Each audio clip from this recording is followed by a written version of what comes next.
Before we begin, remember that this video is for educational purposes only and isn't financial or real estate advice. Always consult licensed professionals. Let's break down a real estate topic that can save or cost you tens of thousands of dollars. Most people calculate their home budget based on what the bank says they can borrow, not what they can actually afford to live on. In this video, we're going to break down the hidden costs and the real math so you don't end up house poor and stressed. Before you look at listings, you need to understand the math banks use to judge you. This helps you see where you stand before a loan officer even pulls your credit. Lenders look at your gross income, that's your pay before taxes, but you live on your net income. If you base your mortgage on your gross pay, you might find yourself struggling to buy groceries after the government takes its cut. Always calculate your mortgage payment against your actual take-home pay to ensure you have breathing room. This is the classic gold standard for home affordability. It suggests that your mortgage shouldn't exceed 28% of your gross monthly income and your total debt shouldn't exceed 36%. While some lenders allow higher ratios, staying within these bounds keeps you safe from financial shocks. If you have high student loans or car payments, your house budgets will naturally be lower. Your DTI is a snapshot of how much of your income is already spoken for by other creditors. If you have a $500 car payment and $300 in student loans, that's $800 less you can put toward a mortgage every month. Lenders prioritize these existing obligations, so paying down small debts before applying can significantly boost your buying power. You don't always need 20% down, but putting less down comes with a cost called PMI. While a 3.5% or 5% down payment gets you in the door faster, it results in a higher monthly payment and less equity. Consider the trade-off. Is it better to buy now with a smaller down payment or wait and save to avoid extra monthly fees? The mortgage is just the sticker price. To truly afford a home, you have to account for the costs that don't show up on a Zillow estimate. Property taxes can vary wildly even between neighboring towns, and they rarely stay the same. A home that looks affordable might have a massive tax bill that adds hundreds to your monthly escrow payment.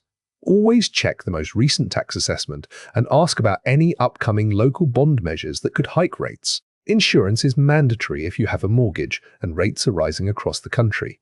If the home is in a flood zone or a high fire risk area, your premiums could be double what you expected. Get an insurance quote during your inspection period so you aren't blindsided by a high premium right before closing. As a renter, the landlord fixes the water heater. As an owner, that's your job. You should set aside 1% to 2% of the home's value every year for maintenance and repairs. If you buy a $400,000 home, you need to be prepared to spend $4,000 a year on things like roof leaks, HVAC service, or plumbing issues. If you're buying a condo or a home in a planned community, homeowners association fees are a non-negotiable part of your budget. These fees can cover everything from trash pickup to pool maintenance, but they can also go up.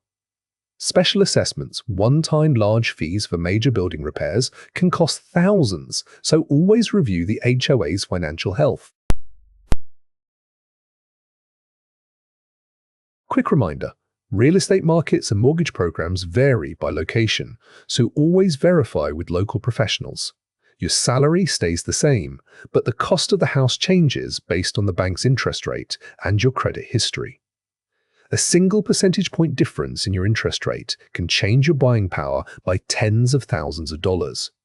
On a 30-year mortgage, a 1% higher rate could mean paying over $100,000 more in interest over the life of the loan. This is why shopping for the best rate is the single most effective way to afford small house. Lenders offer the best rates to those with scores above 740 or 760. If your score is in the 600s, you'll pay a risk premium in the form of a higher interest rate. Taking 6 months to clean up your credit report before buying can save you more money than years of aggressive saving for a down payment. Choosing between a 15-year and a 30-year mortgage, or a fixed rate versus an ARM, changes your affordability. A 15-year loan has a lower rate, but a much higher monthly payment, which limits how much you can borrow.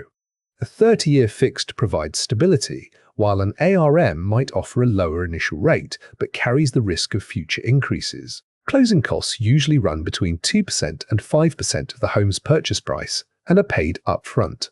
You might also choose to buy down your interest rate by paying points at closing.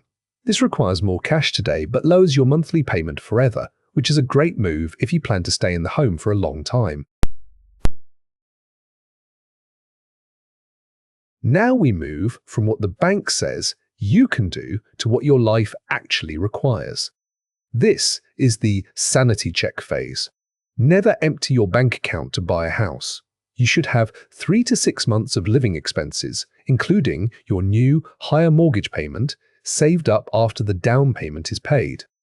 If you lose your job or have a medical emergency right after moving in, that cash buffer is the only thing keeping you from foreclosure. Moving further away to afford a bigger house often increases your gas and maintenance costs for your car. Additionally, a larger home costs significantly more to heat and cool than a small apartment. Factor an extra $100 to $300 a month for increased utility bills and transportation when deciding on your maximum home price. A house is a long-term commitment, so your budget needs to account for future life changes. Are you planning to have children soon? Childcare can cost as much as a second mortgage. Do you plan to retire in 10 years? If so, a 30-year mortgage might not be the best fit. Build a budget that accommodates your future self, not just your current situation. Being house poor means you have a beautiful home but can't afford to do anything else. No vacations, no dinners out, and no upgrading your furniture.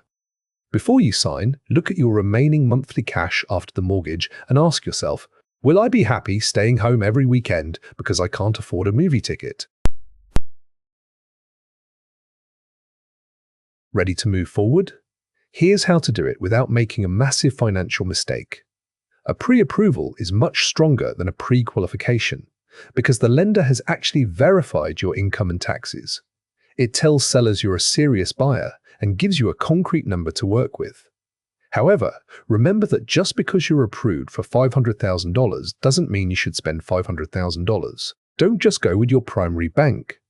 Credit unions, online lenders, and local mortgage brokers all offer different rates and fee structures. Getting 3 different quotes can save you thousands of dollars over the life of the loan. Ask for loan estimates from each one so you can compare the closing costs side by side. Determining how much house you can afford is about finding the balance between your dream home and your financial peace of mind. Use the 28 or 36 rule as a guide, but let your personal net income and lifestyle goals be the final judge. Don't let a lender's high approval limit lure you into a stressful financial situation.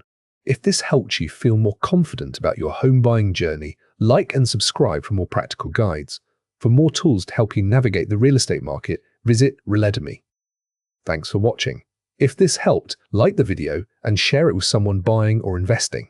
Thanks for watching. Remember, this is educational content only.